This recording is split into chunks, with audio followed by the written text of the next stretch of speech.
Okay. So welcome. We've just gone the hour, so let's begin.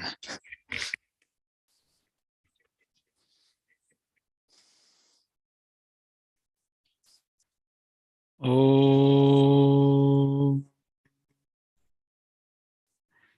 Sahana Vavatu Sahano Bhunaktu Saha Viryankarvavahe Tejasvinavadidhamastu Mavit Vishavahe.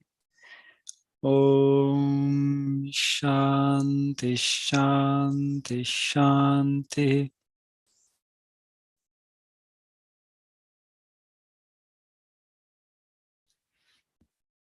Okay, so let's just get straight into the questions that came through for today. Okay, so the first is with regards to obligation. The question is, how do we understand that obligation is not a negative thing? And how do we know what our obligations are? Okay, so whether obligation is positive or negative is a matter of your perspective. The quote we have here is from Hamlet, where Hamlet says, "For there is nothing either good or bad, but thinking makes it so." So what is it that makes something good? It's the way that we think about it. What is it that makes something bad? The same thing. Simple example, if you have expectations that the weather is going to be warm and sunny, then when you walk outside and it's raining, you say the weather's bad today. Now, if you have expectations that the weather's going to rain so that it waters your garden, and you walk outside and it's another dry day, you say the weather's bad today. So it depends upon the way we look at it. So why would we see obligation as bad? Okay, so there might be different reasons.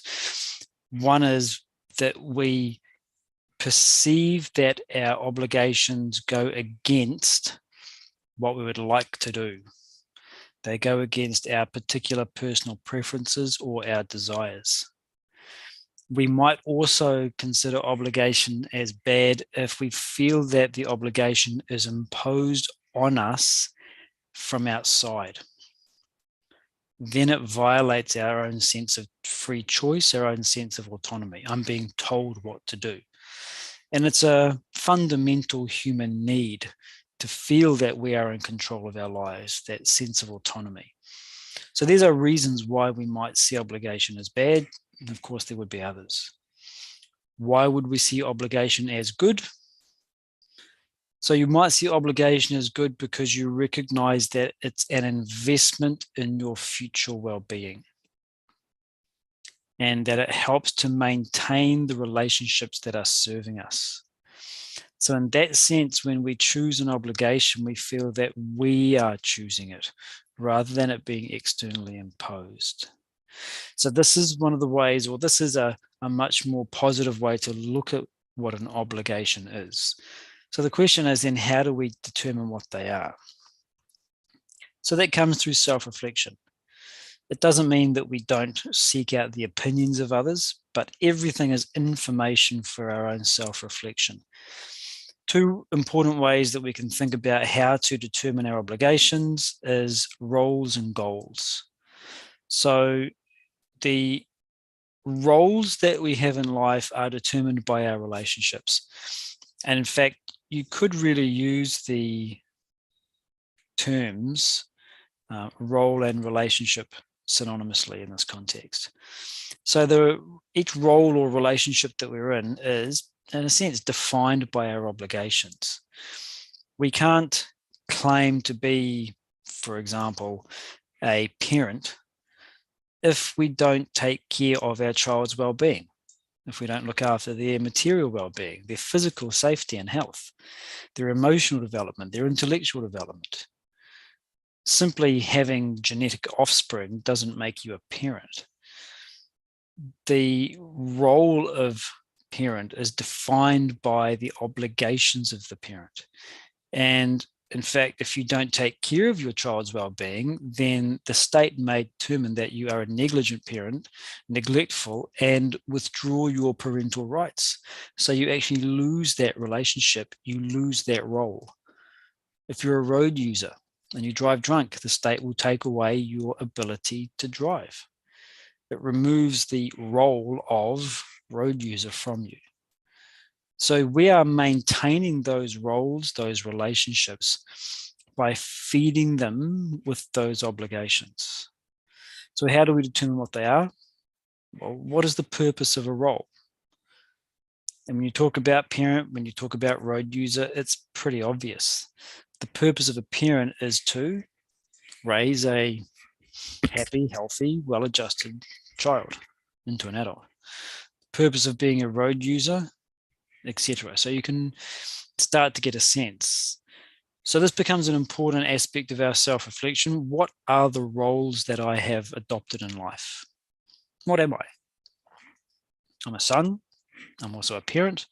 I'm a citizen. I'm a friend. I'm a boss to those people, and to that guy, I'm a subordinate. Where do you spend your time and attention? What are the roles that you occupy? And what is the purpose of that role? What part does it play in the greater whole of your community? And what part does it play in your own life? How is that role in line with your nature? This is an important aspect because we've got to be able to connect the role, which is in a sense abstract or universal, to ourselves as an individual. Now, how is the role of parent in line with my nature? Okay, so again, we're using some pretty simple examples just to illustrate the point. I've always wanted to raise a child. I want to contribute to the upcoming generation. I want to satisfy my desire for that kind of connection, etc. How is that purpose achieved? How do you raise a successful, healthy, well-adjusted human being? If I'm a husband, what's the purpose of that role? It's to create a secure, functioning relationship that serves the growth and well-being of two individuals. How is that achieved? What does success look like in that role? And importantly, these last two questions are really answering the question: what are the causes that lead to success and what inhibits success? So anything that leads to success in the role, that fulfills the purpose of the role, would be your obligation. Anything that inhibits success or gets in the way of the purpose, it would be your obligation to withdraw from or abstain from. Again, take a simple example. What inhibits the success of a marriage? Infidelity. So it's your obligation to remain faithful, etc. So this is a set of self-reflection questions that you could start to work with to determine what your obligations are for a particular role. It's by no means exhaustive, but it starts to give an idea. And in fact, it would be more useful for you to come up with your own list, to amend these questions, to add to them, so that you have a more motivated understanding of what it means to determine your obligations for a particular role. The second aspect is the goals. What goals have you set for your life? Short term, medium term, long term. And if you haven't set goals, perfect. You've got your work cut out for you. You know what you need to do next. It's crucially important to have goals for your life. Material, physical, emotional, intellectual, moral, spiritual. Short term, medium term, long term. As suits you. Without goals, there's no direction for life. There's no direction for our attention. We just get into a habitual, tamasic way of functioning. So what are the goals that you've set? And again, why do you want to achieve them? Is the goal in line with your nature? If the goal that you've set for yourself is not in line with your nature, then you're always going to feel encumbered by the obligations that go with it, because you're not feeling like you're doing what is intrinsically right for you. Perhaps you've taken up a course of life because everybody else is doing it, because it is expected of you by your family or your community or your culture. A good example of this might be marriage and family. Different cultures will have a different level of pressure for you to adhere to that particular way of functioning, marriage and kids. And across genders, it will be different as well. So why did I choose to have kids? That's what you do after you get married, isn't it? It may not be in line with your nature. So check. And it's the same questions as before. How is that goal achieved and what inhibits that success? These will determine your obligations.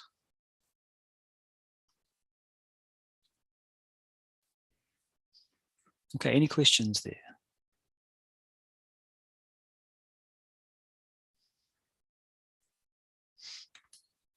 Okay. Second question that came was, explain the concept of codependency. Okay. So codependency is another word for attachment that is between two people. That is to say, each person is attached to the other. So we have our standard definition of attachment, love plus selfishness. So love is that feeling of connection. It's that feeling of oneness. It's the absence of a feeling of separation.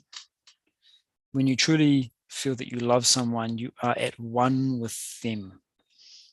Even to say, I love you, it's an expression of that emotion, but there's something missing there because it implies two entities. There's me, the lover, and there's you, the beloved. True love really doesn't even have that sense of separation. It's that feeling of being at one. Selfishness is the attitude of I want. Crucially, when it comes to selfishness, it's myopic, it's short-sighted, it's blinkered, whatever phrase you want to use. It ignores the effect on others. So I want you to cater to whatever demand I happen to have. I'm not thinking whether or not it impinges upon your own needs, your own desires, how it affects you, whether you want to do it. I'm only thinking about it from my own perspective. So when we are attached to someone, we have that sense of being at one with them. We see, we feel, we appreciate some beautiful quality they have, and we want to take it for ourselves. You take a simple analogy. You walk past somebody's garden, and you see some beautiful daffodils in the front garden just by the fence. As you walk past, you gaze at them and you appreciate the beauty. But the thought doesn't even occur to you to reach over and grab them for yourself. You appreciate it as you walk past, and then when you're gone, that feeling stays with you and you move on to the next experience. Imagine someone who walked past them and said, that looks so beautiful, well, I must have them. You reach over and you pull them out of the person's lawn. This is how we approach our loved ones, our so to say loved ones. We appreciate their beauty and then we want something out of it for ourselves. So this is codependency, is when both parties are in this state of attachment. So when we are attached, what it means is that we're dependent upon another person, or if it's an object that we're attached to, some other part of the world, for a sense of well-being. We feel that if we don't have it, I won't be stable. We depend upon it for a sense of identity. A person might be attached to their job because they have a sense of status. I'm a surgeon, Yeah, many years of study. They depend upon being a surgeon for a sense of identity in the community. Or I'm a mother, or I'm a whatever it happens to be. So in that sense, it's a mental bondage. What we're doing is handing the reins of control of our emotional state to the world. Or in the example that's been asked here about codependency, we're handing the reins of control of our emotional state to another person. So what that means is if I'm dependent upon you for, say, emotional catering, I need you to tell me that I'm a good person, that I'm an attractive person, that I'm a smart person, that I'm valuable and worthwhile. If you don't give me that, then I suffer. Now, if that person is so disposed, they will, or they can, manipulate my emotions by giving and withholding the catering as they see fit. Treat them mean, keep them keen. Why does that work? Because the person who is, so to say, keen is needing something from the other. They're dependent upon something for the other. They withhold it, create a sense of anxiety, and then at the peak of anxiety, they give it. And there's a deep sense of relief, gratitude. Oh, thank you, I owe you. Really? You're being controlled. Who's responsible for that? Not the other person. You have handed the reins of control to that person. You've given them to them. You have the ability to take that control back. So you can imagine what this is like. It's the analogy that we've got here is like a tree that you've just planted into the ground, just been transferred. It's not strong enough to stand on its own. Its roots haven't struck deep and strongly into the soil. And so we've got to put some sticks and some ropes to hold it up. That's what we're like. We have these dependencies, these attachments to things in the world. And as long as the attachments are secure, then I feel stable. But you take those attachments away, I'm unstable. So what's our job as students of philosophy, as practitioners of self-development? Our job is to gradually do without the need for those external supports. How do we do that? By striking our identity deep within ourselves.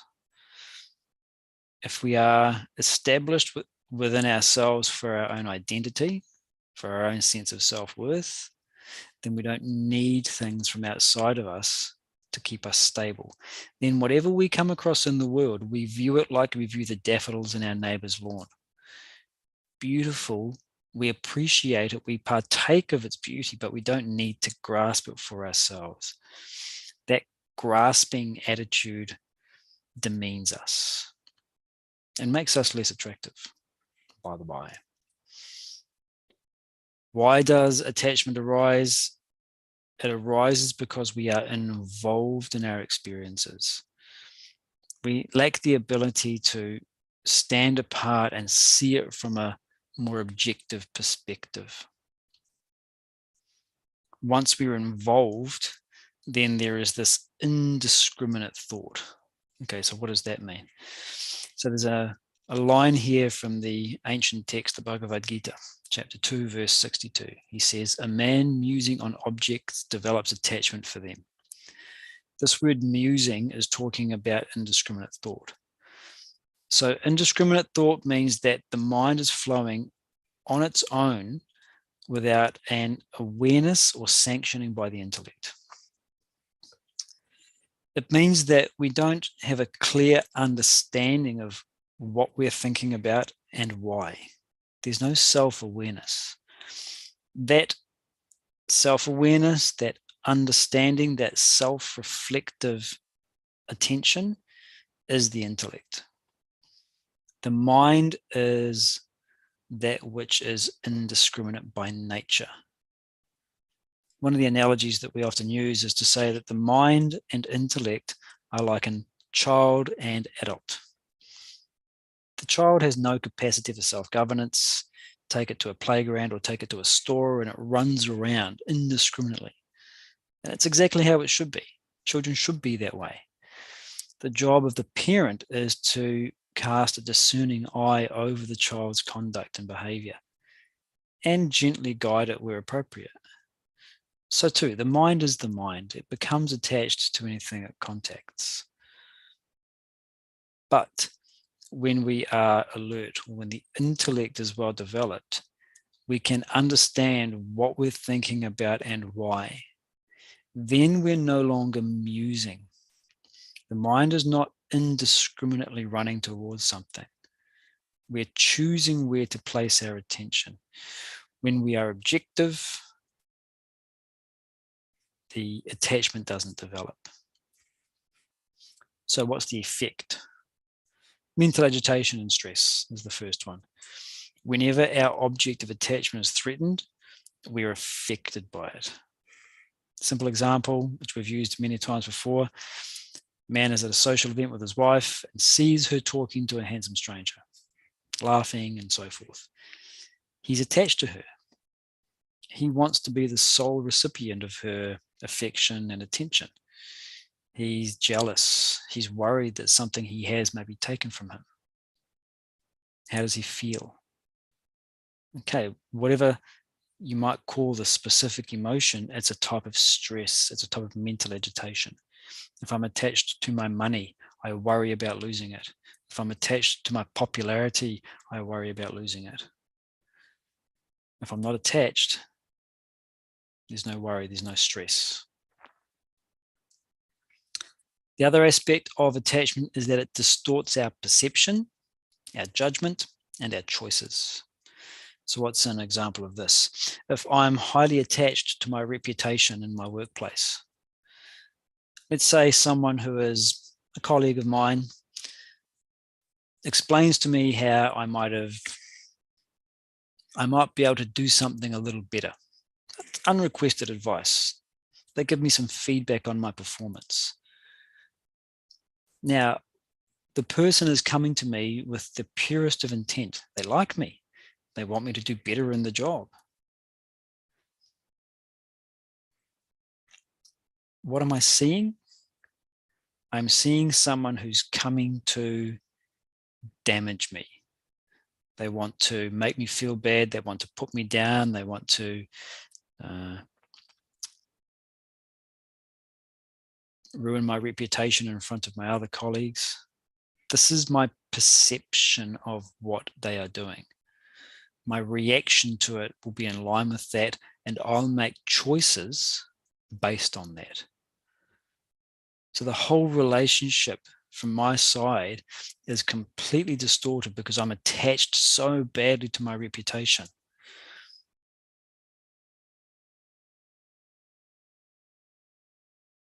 If instead I have a growth goal, a self-development goal, I want to be a better parent, a better husband, a better worker, a better human being, then when someone gives me feedback, even if they are trying to make me feel bad, I mean, I'm more interested in being better than I am about how I look. So I'll take that in a completely different light. So this actually touches on how we can manage our attachment, is to introduce into our psyche a growth goal, a developmental ideal. And then when we come across challenges that are often there because of our attachments, instead of reacting negatively to those stimuli, we can see them as an opportunity to move forward. From what we've talked about, it obviously creates conflict, coercion, and separation. Anytime you're not giving me what I want, instead of looking at myself and saying, where is my attachment? Where is this weakness and what can I do to work on it? I point the finger of blame at you. You making me feel this way. you're not giving me what I need. And so I try to coerce you to do it. And remember, for codependency, it's happening in both directions. So you can see how a codependent relationship is not long for this world. It's inevitable that there'll be a sense of separation. And the other aspect is exclusivity and isolation. When we are preferentially attached to one person, then everybody else falls into an out-group. To us, they seem insipid or not worth our time and attention. If I'm attached to my religion, then anyone who's not part of my religion is in the out-group.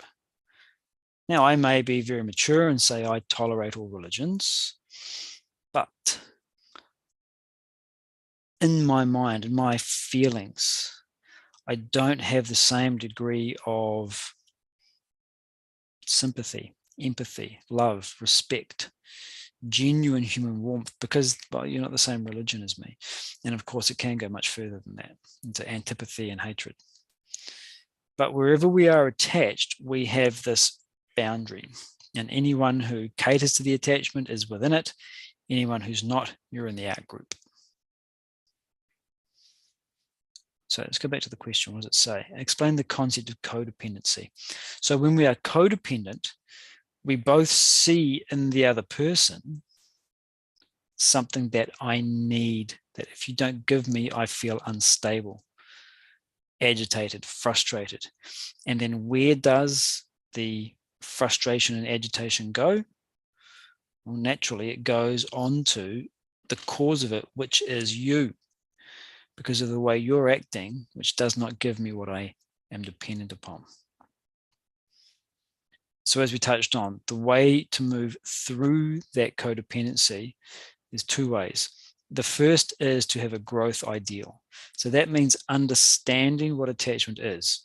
And all we've done here is really just brush the surface. But having a deeper understanding of what attachment is and how it forms, and having a self-reflection practice to be able to identify it within yourself. The second aspect is to have an ideal to serve the other person. Let's go back to our definition of attachment. It's that attitude of I want. As human beings, we have this ability to inject the counter thought. Instead of thinking about what I want, turn it around and ask, what does the other person need? When you're having an argument with somebody, let's say you have an argument straight after listening to this lecture, then it's still kind of resounding in your mind a little bit. As the argument begins to build, and you recognize, you see in yourself that I'm demanding something from that person. But it's putting me in a position of weakness. It's making me subjugated to them. I'm being a slave to them. What puts you in a position of power is to say, what do you need? And you may not say it out loud, but it's a shift in attitude. What does this person need? Now, I can tell, I know this person. They just want me to hear what they have said. They want me to listen. They want to feel that their point has got across. So what can I give right now? I can shut my mouth and I can really try to hear what they have to say. How am I going to do that? How am I going to show them that I've heard it? Well, repeat it back to them. Okay, so let me get this straight. What I heard you say was, and repeat it back.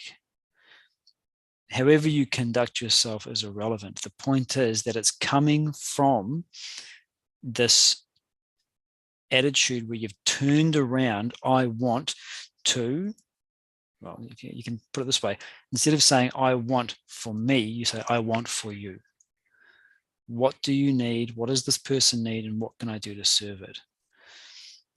These two things are the way out of attachment, a self-development goal and an unselfish goal. It's what we call an ideal. So this ideal has two aspects to it.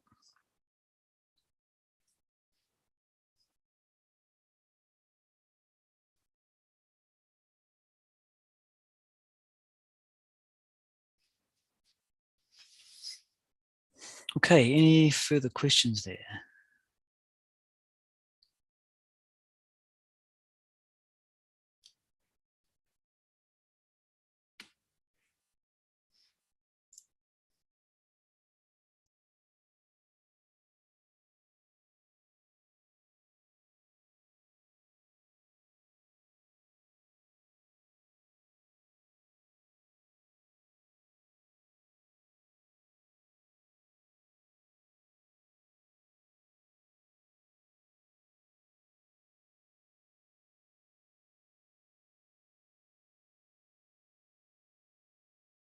Yeah, I'm muted.